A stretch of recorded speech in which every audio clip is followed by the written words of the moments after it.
everybody, this is Otto, and welcome to another speed build.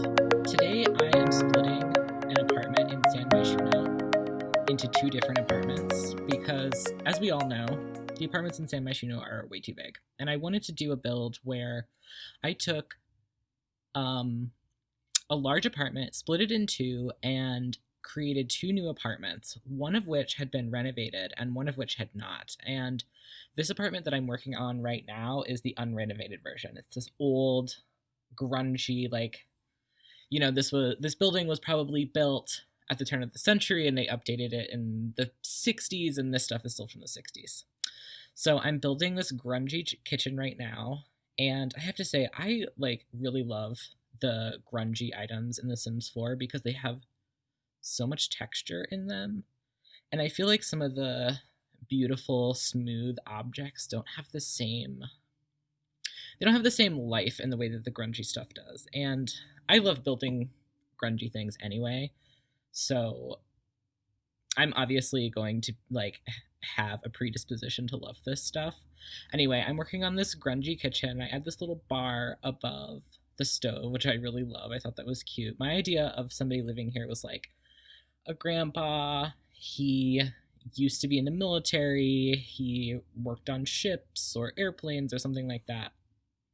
He used to live with his wife, and they lived together in this tiny apartment, but now he's alone.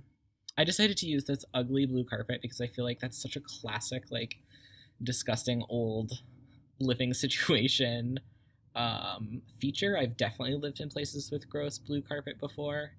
And I also wanted to use these dingy yellow overhead lights because they just give that rundown vibe. I'm adding a TV, a bookshelf, and an old stereo over here in the corner. And you're going to see me use this red shelf, which is a piece of custom content that I use to place items on other items that don't have a snap location. So I wanted to pull that radio up onto the top of the shelf, and I used that piece of CC to do it. So we're moving on to the bedroom, which is equally grungy. I imagine this apartment would be for one Sim, so the bed is pushed up against the wall, but if you wanted to shift it around, you could probably fit two Sims in this bedroom. And I also used some artwork that reminded me of this idea that this Sim used to be in the military, probably worked on boats, and these are just pieces of the Sim's past life. So I'm adding another little, a boat object to the top of the dresser. And I think I add a little globe in the corner. No, I move on. I wanted this bathroom to be disgusting too, so I used this floor-to-ceiling tile, which is so ugly and awful, but I think really accomplishes the aesthetic, and I add some dirty towels. And we're about to move on to the little hallway between these two apartments. So this next apartment is one that the old rent-controlled tenant moved out recently, and it's been renovated by the building. And on the surface, I feel like it looks really nice and crisp and clean, but it's one of those apartments that you touch the cabinet and it falls apart. I think this is such a classic scenario happening in cities where as apartments get vacated, over time they get renovated, and they get renovated with what's flashy and new and what will look great in pictures at the moment. So that's the vibe I was going for with this apartment. So I talked over the bathroom, and now I'm working on the bedroom, and I used this bed and dresser set from Get Famous, which is just so lovely. And I also love that light up mirror from Parenthood. I especially love the swatches that have the cute little pictures in the corner because that's so realistic.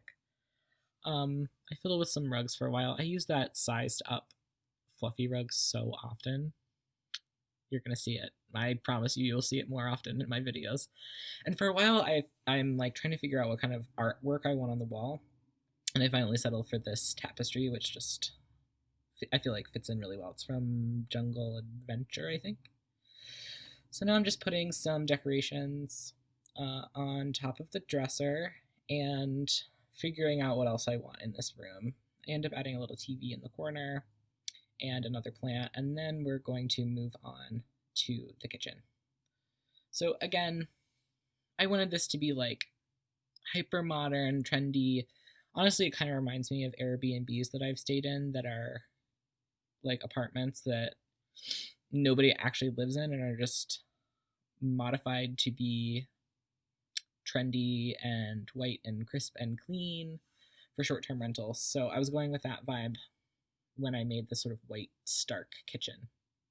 Um, I love having under counter lights, especially if the kitchen is in a place with no windows. So that's what I did there. I really love this teal tile from base game. So I used that, and then I put a little runner here. And I use this picture, which I size up, and I'd never done sized up before, and I think it looks really good. Sometimes the paintings lose integrity when you size them up, and they just look weird, but I think that that one looks nice at a larger size. I'm always using it in the bathroom, but I think at a larger size it can be used elsewhere. Okay, so now I'm moving on to this like living room office hybrid space, and I'm using, I think that's a bookshelf, another piece from Get Famous, and here I am again with the red shelf trying to place this television. I feel like I use the red shelf to place TVs and radios all the time. And adding some plants to the room. I wanted to add, see, I'm like using a size down little circular rug under that plant, and I've used that before with plants where I'm like creating like a little protector underneath the plant for when it gets watered. And I really liked it in the past, but it just didn't work here. So I'm moving on to adding a little office space behind the couch and fiddling with some decorations here. I love that we have laptops. So happy about that. And then I add this piece of art from I think it's a graphic design career, and some little tables and a digitalistic sketchpad. I kind of imagine whoever lives here is like a working in the digital space. And I'm just adding some final touches to the bathroom, and we're going to be coming up to screenshots in just a second here. Thank you so much for watching this video, and please give me a like, a subscribe, and tune in for my next video coming up soon. Thank you so much for watching. Bye, y'all.